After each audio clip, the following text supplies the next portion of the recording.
Hi friends, welcome to Biology Simplified Tamil. நான் உங்க செந்தில்நாதன். இந்த கொரோனா பேண்டமிக் வந்தாலும் வந்துச்சு, யாரும் ஸ்கூலுக்கு போக முடியல, டியூஷனுக்கு போக முடியல, வீட்டில் உட்காந்து லேப்டாப் இல்லை மொபைலில் ஆன்லைன் கிளாஸ் கவனிக்கிறதே கதியாக இருக்கும். ஆனாலும் அது எஃபெக்டிவாக இல்லை. அதுக்கு ஏதாவது டிப்ஸ் கொடுங்களேன் சார் அப்படின்னு நிறைய பேர் என்கிட்ட கேட்டிருந்தீங்க. ஸோ அதை தான் இந்த வார சண்டே ஸ்டடி டிப்ஸில் பார்க்க போகிறோம். How to make online classes more effective. Okay, first of all உங்களோட ஸ்டடி பிளேஸ் வந்து க்ளீனாக இருக்கணும் அண்ட் நீட்டாக இருக்கணும். அதுக்கு முன்னாடி காமாக இருக்கணும், டிஸ்டர்பன்ஸ் இல்லாமல் இருக்கணும். நீங்கள் ஆன்லைன் கிளாஸில் சார் பிரயோ ஃபைட்டா அப்படின்னு சொல்லுவார்.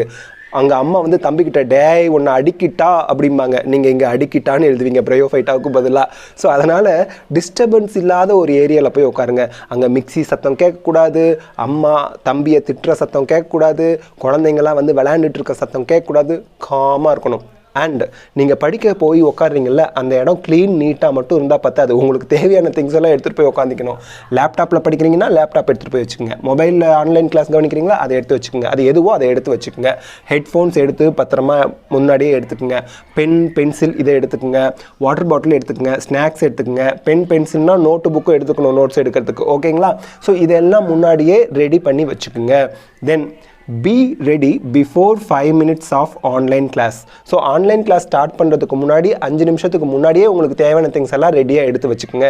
நீங்கள் ஆன்லைன் கிளாஸில் ஜாயின் பண்ணுற ஃபஸ்ட் ஆளாக இருக்கணும்.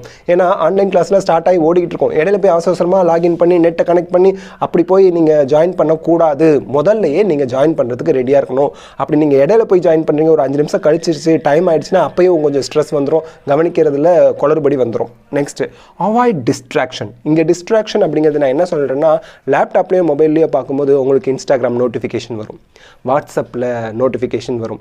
அதை என்னன்னு பார்த்துட்டு வந்துடுவோன்ட்டு போவோம். பயங்கரமாக படிப்பு இங்கே கெட்டு போவோம். அதனால் அந்த நோட்டிஃபிகேஷன் ஃபுல்லாக ஆஃப் பண்ணி வச்சுருங்க. அது ரொம்ப நல்லது. முடிஞ்சால் சோஷியல் மீடியாவை அன்இன்ஸ்டால் பண்ணிவிடுங்க. பட் ஸ்டில் சில நோட்ஸ் எல்லாம் ஷேர் பண்ணிக்கிறதுக்கு, சில இன்ஃபர்மேஷன்லாம் வாங்கிக்கிறதுக்கு நீங்கள் வாட்ஸ்அப் குரூப்லலாம் இருப்பீங்க, எஜுகேஷன் குரூப்லலாம்.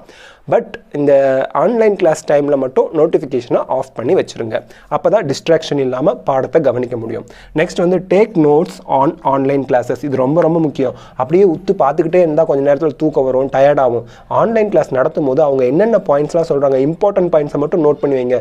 ரன்னிங் ஹேண்ட் ரைட்டிங்கில் தான் எழுத முடியும், வேறு வழி இல்லை. அவங்க கடை நடத்திட்டு இருப்பாங்க, பாஸ் பண்ணிலாம் நடத்த மாட்டாங்க. அந்த நோட்ஸ் கண்ணாப்பின்னு எழுதி வச்சுருப்பீங்க, ஒரு கோர்வையாக இல்லாமல் இருக்கும்.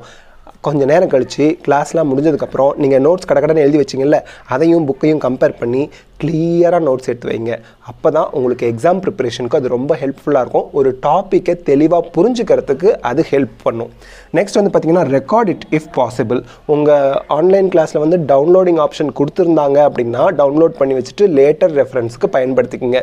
ஏன்னா அவங்க பாடம் நடத்திக்கிட்டே போவாங்க, இடையில இம்பார்ட்டன்ட் பாயிண்ட்ஸை கவனிக்காமல் போகிறது ரொம்ப சகஜம். அப்போ அந்த இம்பார்ட்டன்ட் பாயிண்ட்டை திருப்பி பார்க்கணும் அப்படின்னா அதை ரெக்கார்ட் பண்ணி வச்சுக்கிறது ரொம்ப நல்லது. டவுன்லோட் ஆப்ஷன் இல்லையா, ஒரு மொபைல் ஆன் பண்ணி ரெக்கார்டரை போட்டு அவங்க என்ன சொல்கிறாங்கிறது ரெக்கார்ட் பண்ணி வச்சுக்கிட்டு அதுக்கப்புறம் உங்களுக்கு டவுட் வர சமயத்தில் அதை போட்டு கேட்டு படிங்க. நெக்ஸ்ட் வந்து clear your doubts if possible. நீங்கள் பாடம் கவனிச்சுட்டு இருக்கும்போது இன்ட்ராக்ஷன் அலோட் அப்படின்னா, அவங்க நடத்துறதுல ஏதாவது டவுட் வருது அப்படின்னா அப்போது அவங்கக்கிட்ட டவுட் கேளுங்க, தேவைப்பட்டால் மட்டும். தேவையில்லாமல் இடையில குறுக்கால போய் நம்ம பேசணும்னா அவங்க காண்டாயிருவாங்க. அதே மாதிரி அப்படி அங்கே டவுட் கேட்குற செஷன் வந்து கடைசியாக தான் வச்சுருக்காங்கன்னா உங்கள் டவுட் என்னங்கிறது அப்போவே நோட் பண்ணி வைங்க, மறந்து போயிடும். அதுக்கு தான் ஒரு நோட்டு, பேனா, பென்சில்லாம் வச்சுக்கணும் அப்படின்னு சொல்கிறது. அவங்க பாடம் நடத்திட்டு இருக்காங்க, நடத்தும் போது என்ன டவுட் வருதோ அதை நோட் பண்ணி வச்சுங்க. கடைசியாக அவங்க டவுட் கிளியரிங் செஷன் வைக்கும்போது உங்கள் டவுட்ஸ் எல்லாம் 1 by 1 கேட்டு அதை கிளாரிஃபை பண்ணிக்கோங்க. அது ரொம்ப ரொம்ப முக்கியம். எல்லாம் முடிஞ்சதுக்கப்புறம் ரிலாக்ஸ் பண்ணுங்கள். இவ்வளோ நேரம் 4 மணி நேரம் 5 மணி நேரம் லேப்டாப்பில் பாடம் படிக்கிறீங்க, கண்ணு மூளை எல்லாம் ஸ்ட்ரெயின் ஆகிருக்கும். கொஞ்சம் ரிலாக்ஸ்டாக இருங்க. தண்ணி குடிச்சிட்டு கொஞ்சம் வெளியில் அப்படியே இயற்கையை எளியில் பார்த்துட்டு அப்படியே வாக் போயிட்டு வாங்க. கொஞ்சம் ரிலாக்ஸ்டாக அம்மா அப்பா கிட்ட மனசு விட்டு பேசுங்க. தம்பி தங்கச்சிங்க கூட சந்தோஷமாக பேசுங்க.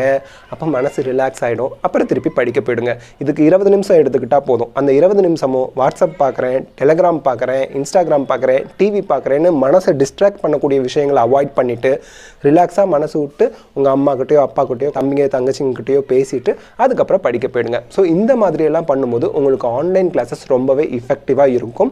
உங்களுக்கு பாடங்கள் நல்லா புரியும். ஓகே, இந்த வார சண்டே ஸ்டடி டிப்ஸ் உங்களுக்கு பிடிச்சிருந்தா லைக், ஷேர், கமெண்ட் பண்ணுங்கள். பயாலஜி சிம்பிளிஃபைட் தமிழுக்கு சப்ஸ்கிரைப் பண்ணுங்கள். தேங்க்யூ.